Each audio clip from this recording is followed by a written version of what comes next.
Hi friends, అందరూ ఎలా ఉన్నారు? బాగున్నారా? చాలా తర్వాత మా ఊరు వచ్చాను. అండ్ మంచి చూసారా, టైం 9 అవుతుంది. అలా పడుతుందా? మా చాలా బాగుంటుందండి మా ఊరు కానీ మా లొకేషన్స్ కానీ మీకు పెడతాను. ఓకే, మనం ఒక టాపిక్ గురించి మాట్లాడుకోవాలి. ఇసుక రవాణా టాపిక్, ఇసుక రవాణా కాదులేండి.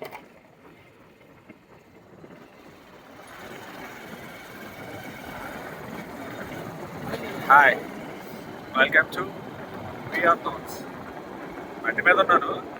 యాక్చువల్లీ మాట్లాడే సందర్భం కాదు, కానీ వీడియో ఎందుకు చేస్తున్నానంటే 2024 అయిపోయింది, 2025 వచ్చేసింది. అసలు 2024లో మనం ఏం చేసాం?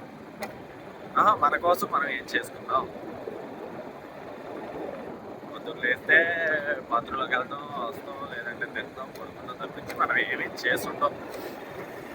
2024 ఎలాగా మనలో మట్టుబడి వేసింది. అండ్ 2025 కొత్తగా వచ్చింది, కొత్తగా కొనపడానికి రెడీ. పెద్ద మార్పే ఉండదు. చివరిలో అక్షరం అంకె తేడా. క్యాలెండర్లో వారాలు మారుతాయి, తేదీల్లోంచి వారాలు మారుతాయి. అంతకు మించి ఏముండదు. కొత్తగా పుట్టిన రోజులు, కొత్త వాళ్ళు చచ్చే రోజులు, ఇవన్నీ కామన్ ఫ్రెండ్స్. అండ్ సరే, ఎలాగైతే నేను 2024లో అడుగు పెట్టాను కాబట్టి అందరికీ హ్యాపీ న్యూ ఇయర్. 2025లో అడుగు పెట్టాం కాబట్టి అందరికీ హ్యాపీ న్యూ ఇయర్. లేట్ అయింది, సారీ.